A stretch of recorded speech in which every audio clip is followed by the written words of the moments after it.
Dwarkadhish, welcome to my YouTube channel Diya cooks creation. આજે આપણે બનાવીશું કચ્છના પ્રખ્યાત એવા એકદમ સ્પાઇસી ખારી ભાત અને સાથે મસાલા દહીં। ખારી ભાત બનાવવા માટે મેં અહીંયા મિક્સર બાઉલ લઈ લીધું છે। તેની અંદર લગભગ હું અહીંયા 2 થી 3 વાટકી જેટલા ચોખા એડ કરી દઈશ। તમે ચોખાની ક્વોન્ટિટી તમારી રીતે વધારે કે ઓછી કરી શકો છો। અહીંયા મેં એકદમ ઝીણા એવા ચોખા લીધેલા છે। તમે પુલાવના ચોખા પણ લઈ શકો છો, પણ જેટલા ઝીણા ચોખા હશે તેટલા જ આપણા ખારી ભાત સારા બનશે। હવે તેની અંદર પાણી એડ કરીને આપણે આ રીતે હાથની મદદથી તેને સ્વચ્છ પાણીમાં ધોઈ દઈશું। આ રીતે હાથની મદદથી ધોવાથી તેની અંદરનો બધો જ અશુદ્ધિ પાવડર દૂર થઈ જશે। હવે તેને આપણે સ્વચ્છ પાણીની અંદર અડધો કલાક માટે પલળવા રાખી દઈશું। હવે ભાતની પ્રિપેરેશન માટે મેં અહીંયા આ રીતે અડધો કલાક પલળેલા ભાત લઈ લીધા છે। હવે 2 મોટી સાઈઝની ડુંગળીને ઝીણી સમારી છે, 1 મોટી સાઈઝનું બટાકું ઝીણું સમાર્યું છે। અહીંયા આદુ લસણ અને મરચાંની પેસ્ટ લીધી છે। અહીંયા ખડા મસાલામાં 1 તમાલપત્ર, 2-3 સૂકા લાલ મરચાં, 1 તજનો ટુકડો અને 3 થી 4 લવિંગ અને બાજીયાનો ટુકડો લીધેલો છે। હવે અહીંયા મેં વઘાર માટે એક કઢાઈ ગરમ કરવા મૂકી દીધી છે। કઢાઈ આપણે ગરમ થઈ જાય ત્યારબાદ તેની અંદર 3 થી 4 મોટી ચમચી જેટલું તેલ એડ કરી દઈશું। તેલ આપણું બરાબર એડ થઈ જાય અને ગરમ થઈ જાય ત્યારબાદ તેની અંદર અડધી ચમચી જેટલી રાઈ એડ કરી દઈશું અને 2 મોટી ચમચી જેટલું જીરું એડ કરી દઈશું। રાઈ અને જીરું સારું એવું બરાબર ફૂટી જાય ત્યારબાદ તેની અંદર અડધી ચમચી જેટલી હિંગ એડ કરી દઈશું। હવે હિંગ એડ કરતાની સાથે જ વઘારની અંદર સારી એવી સુગંધ આવવા લાગે છે। હિંગ આપણી બરાબર એડ થઈ જાય ત્યારબાદ જે આપણે ખડા મસાલા રાખ્યા હતા તેને એડ કરી દઈશું અને આપણે તેને સારી રીતે સોંતે કરી દઈશું। તમે જોઈ શકો છો ખડા મસાલા મેં કયા રીતના લીધેલા છે તેને આપણે એડ કરી દઈશું અને અહીંયા મેં આદુ લસણ અને મરચાંની પેસ્ટને એડ કરી દીધી છે। આદુ લસણ અને મરચાંની પેસ્ટને આપણે સારી રીતે સોંતે કરી દઈશું જેથી કરીને આદુ અને લસણની કચાશ ન રહી જાય। હવે આદુ લસણ કૂક થઈ જાય ત્યારબાદ તેની અંદર 2 મોટી સાઈઝની ડુંગળીને જે મેં ઝીણી સમારીને રાખી છે તેને એડ કરી દઈશું અને ડુંગળી સહેજ ટ્રાન્સપરન્ટ થાય ત્યાર સુધી આપણે તેને કૂક કરી લઈશું। અહીંયા આપણી ડુંગળી કૂક થઈ ગઈ છે। હવે તેની અંદર જે ઝીણું સમારેલું બટાકું લીધું હતું તે બટાકાને એડ કરી દઈશું। બટાકા આપણા એડ થઈ જાય ત્યારબાદ આપણે તેને ફરી આપણે મિક્સ કરીને તેને કૂક થવા દઈશું। અહીંયા તમે જોઈ શકો છો આપણા બટાકા સારી રીતે મિક્સ થઈ ગયા છે। હવે તેને ઢાંકીને આપણે થોડીક વાર માટે કૂક થવા દઈશું। અહીંયા તમે જોઈ શકો છો આપણા બટાકા 70% જેવા કૂક થઈ ગયા છે। વધારે પડતા કૂક નહીં કરવા, કારણ કે ભાતની સાથે આપણા બટાકા કૂક થઈ જશે।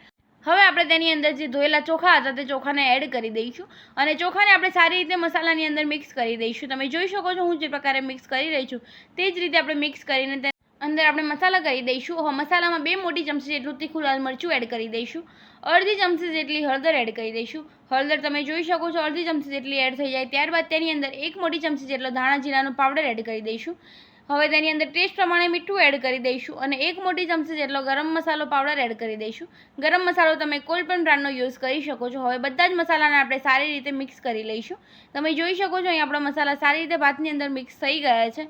બધા જ મસાલા મિક્સ થઈ જાય ત્યારબાદ આપણે તેને ઢાંકીને થોડીક વાર માટે તેલની અંદર કૂક થવા દઈશું। અહીંયા તેની અંદર તેલ છૂટું પડી જાય ત્યારબાદ તેની અંદર ભાત ડૂબતા રહે તેટલું પાણી એડ કરી દઈશું, એટલે કે 1 વાટકી બરાબર 2.5 વાટકી જેટલું પાણી એડ કરી દઈશું। અહીંયા આપણું પાણી બરાબર ભાતની અંદર એડ થઈ જાય ત્યારબાદ તેને આપણે પાણીને સારી રીતે ભાતની અંદર મિક્સ કરી લઈશું અને ભાત બરાબર મિક્સ થઈ જાય ત્યારબાદ આપણે તેને ઢાંકીને 10 મિનિટ માટે કૂક થવા દઈશું। હવે ત્યાર સુધી આપણે અહીંયા મસાલા દહીં માટેની પ્રિપેરેશન કરી દઈશું।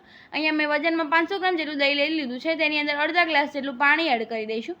પાણી એડ થઈ જાય ત્યારબાદ તેને આપણે સારી રીતે મેશરની મદદથી મિક્સ કરી દઈશું જેથી કરીને તેની અંદર કોઈ લમ્સ કે ગાંઠા ન રહે।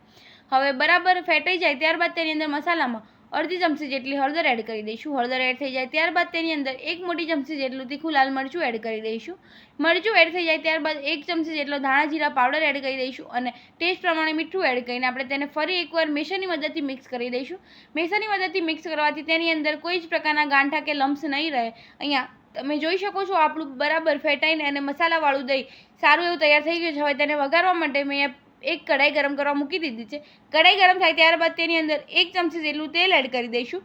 તેલ આપણું બરાબર ગરમ થઈ જાય ત્યારબાદ તેની અંદર અડધી ચમચી જેટલી રાઈ અને અડધી ચમચી જેટલું જીરું એડ કરી દઈશું। જીરું અને રાઈ સારી રીતે ફૂટી જાય ત્યારબાદ તેની અંદર અડધી ચમચી જેટલી હિંગ એડ કરીને ગેસ સ્ટવ ઓફ કરી તેની અંદર જે મસાલાવાળું દહીં રાખ્યું હતું તે દહીંને વઘારની અંદર એડ કરી દઈશું। હવે તમે જોઈ શકો છો દહીં વઘારની અંદર એડ થઈ જાય ત્યારબાદ આપણે તેને સારી રીતે મિક્સ કરી લઈશું। જો તમને વધારે પડતું થીક દહીં લાગે તો તમે પાણી પણ એડ કરી શકો છો। હવે અહીંયા આપણું મસાલાવાળું દહીં તૈયાર થઈ ગયું છે અને થોડીક વાર પછી તમે ભાત જુઓ તો ભાતની અંદરનું પાણી સારું એવું બોઇલ થવા લાગ્યું છે। હવે તેની અંદર અડધી વાટકી જેટલી જે ખારી સિંગ આવે છે તેના ફોતરા ઉખાડીને તેને એડ કરી દઈશું અને આપણે તેને સારી રીતે મિક્સ કરીને થોડીક વાર માટે ઢાંકીને તેને કૂક થવા દઈશું। હવે થોડીક વાર પછી કૂક થઈ જાય ત્યારબાદ તેની અંદર જે ઝીણા સમારેલા મેં અહીંયા ટામેટાં લીધા છે ટામેટાને એડ કરી દઈશું। ટામેટા આપણે સારી રીતે એડ થઈ જાય ત્યારબાદ તેને આપણે સારી રીતે મિક્સ કરી દઈશું. ટામેટાની વઘારની અંદર એડ કરવાથી આપણા ભાત ફટોફટ ચડશે નહીં. હવે અહીંયા મેં 1 લીંબુનો રસ નીચવીને લઈ લીધો છે. લીંબુનો રસ અને ટામેટું પાછળથી જ એડ કરવું. હવે તેને નાખીને આપણે કૂક થવા દઈશું. હવે થોડીક વાર પછી એટલે કે 10 મિનિટ પછી તમે જોઈ શકો છો આપણા ભાત સારા એવા કૂક થઈ ગયા છે. તેની અંદર બધું જ પાણી શોષાઈ ગયું છે અને ભાત પણ સારા એવા બોઇલ થઈને તૈયાર થઈ ગયા છે. ભાત તૈયાર થઈ જાય ત્યારબાદ તેની અંદર લીલી સમારેલી કોથમીર આપણે સ્પ્રિંકલ કરી દઈશું ને અહીંયા આપણા ખારી ભાત તૈયાર થઈ ગયા છે. હવે તેને આપણે સર્વિંગ પ્લેટમાં સર્વ કરી દઈશું. સર્વ વખતે તમે જોઈ શકો છો દહીં આપણું સારું એવું મસાલાવાળું તૈયાર થઈ ગયું છે અને ભાત પણ આપણા સર્વિંગ પ્લેટમાં સર્વ કરતી વખતે તમે જોઈ શકો છો એકદમ સ્પાઇસી અને છૂટાછવાયા ભાત આપણા તૈયાર થઈ ગયા છે. સર્વિંગ પ્લેટમાં જોતાની સાથે જ આપણા મોંમાં પાણી આવી જાય તેવી આપણી સર્વિંગ પ્લેટ પણ અહીંયા સર્વ થઈને તૈયાર થઈ ગઈ છે. જો તમને મારી આ રેસીપી ગમી હોય તો લાઇક કરજો, શેર કરજો અને કમેન્ટ કરજો. કમેન્ટ બોક્સમાં મને જરૂર જણાવજો કેવી લાગી મારી આ રેસીપી. અને હા, મારી ચેનલ પર જો નવા હોય તો ચેનલને સબસ્ક્રાઈબ કરી દેજો અને બેલ આઇકોન જરૂર દબાવજો જેથી કરીને મારી અવનવી રેસીપી તમને સૌથી પહેલાં જોવા મળે. મળીએ કોઈ નવી રેસીપી સાથે. ત્યાર સુધી બધાને જય દ્વારકાધીશ, જય શ્રી કૃષ્ણ.